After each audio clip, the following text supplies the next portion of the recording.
उत्तर प्रदेश में साल 2027 में होने वाले विधानसभा चुनाव से पहले यूपी की सियासत गरमाई हुई है। उत्तर प्रदेश में जो चुनाव होने वाले हैं उस चुनाव से पहले समाजवादी पार्टी की तरफ से कई बड़े दावे किए जा रहे हैं।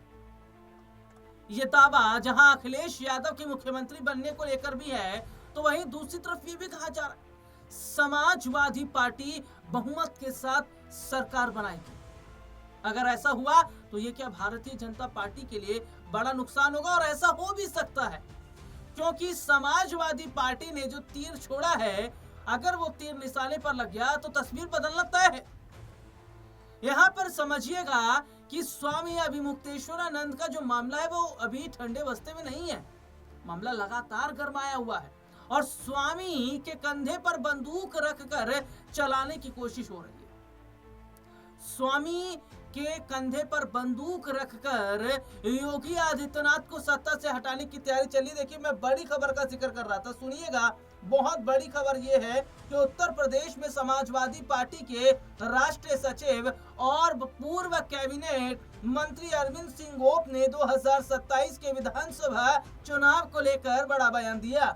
सपा नेता ने दावा किया कि आगामी चुनाव में समाजवादी पार्टी पूर्ण बहुमत के साथ सरकार बनाएगी। उन्होंने कहा, जहां विपक्षी दल शोर मचाने में लगे हैं, वहीं सपा जमीनी स्तर पर काम कर रही है। समाजवादी पार्टी ने अभी से विधानसभा चुनाव की तैयारियां शुरू कर दी हैं। बाराबंकी में सपा नेता अरविंद गोप ने होली के मौके पर पार्टी कार्यकर्ताओं के साथ मुलाकात की और लोगों के बीच पार्टी को मजबूत बनाने के लिए आह्वान किया।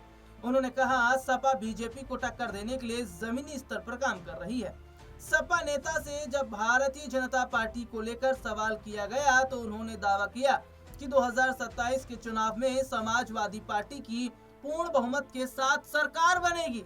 उन्होंने विशेष रूप से कहा कि समाजवादी पार्टी उत्तर प्रदेश में तस्वीर को बदलेगी। और यहाँ पर गौर एक चीज ये भी कीजिएगा कि जहां समाजवादी पार्टी बीजेपी से लड़ रही है, अन्य पार्टियों से लड़ रही है, लेकिन बीजेपी अपने अंदर खाने से लड़ रही है। वो बात मैं इसलिए बोल रहा हूं क्योंकि यहां ये देखा जा रहा है कि योगी आदित्यनाथ को सत्ता से हटाने की, कुर्सी से हटाने की तैयारी चल रही है। और इसमें कोई और नहीं, केशव प्रसाद मौर्य, ब्रजेश पाठक जैसे बड़े चेहरे शामिल हैं। दरअसल स्वामी अभिमुक्तेश्वरानंद का जो मामला है, इस मामले को इसलिए तूल दिया जा रहा है ताकि राजनीतिक रोटी को सेका जाए। एक और जहां स्वामी अभिमुक्तेश्वरानंद ने उत्तर प्रदेश के मुख्यमंत्री योगी आदित्यनाथ पर निशाना साधा था, तो दूसरी तरफ देखने को मिलता है कि केशव प्रसाद मौर्य स्वामी अभिमुक्तेश्वरानंद का समर्थन करते हैं।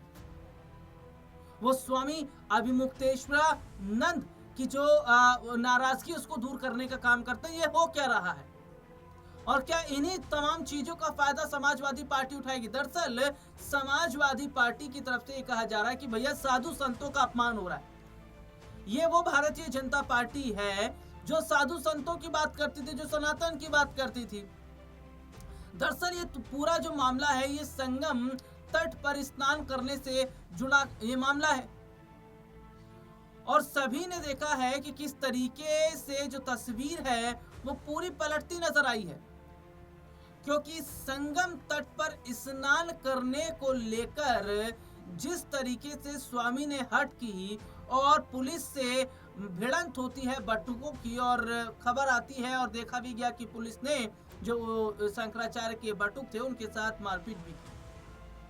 हालांकि स्वामी अभिमुक्तेश्वरानंद पर तमाम संत भड़क भी रहे। उनका यह कहना है कि स्वामी विपक्ष के साथ मिले। वो ये तो खुलकर कह रहे हैं कि इन्हें समाजवादी पार्टी का समर्थन मिल रहा है। अगर ऐसा है तो क्या समाजवादी पार्टी के लिए स्वामी अभिमुक्तेश्वरानंद काम कर रहे हैं?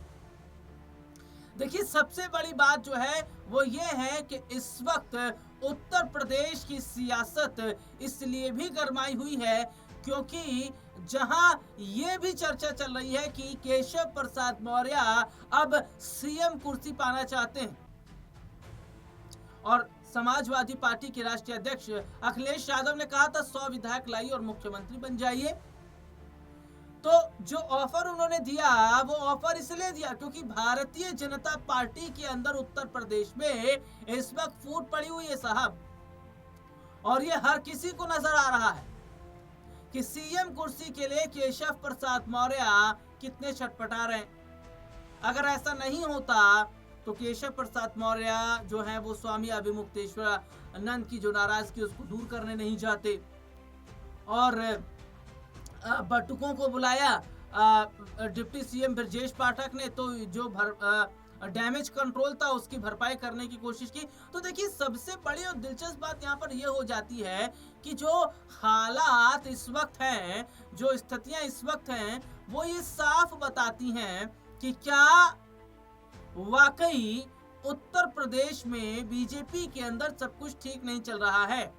क्या भारतीय जनता पार्टी के अंदर जो सियासत हो रही है, भारतीय जनता पार्टी के अंदर जो सियासी यहाँ पर माहौल जो है वो बिगड़ता हुआ दिखाई दे रहा है, वो ये बताता है कि इसका नुकसान इन्हें 2027 में होगा। और याद कीजिए जो अभी हाल ही में 24 का जो लोकसभा का जो चुनाव हुआ, उस चुनाव में उत्तर प्रदेश में समाजवाद उस चुनाव में भारतीय जनता पार्टी को बड़ा झटका लगा, वो भी तब जब राम मंदिर बनकर तैयार था।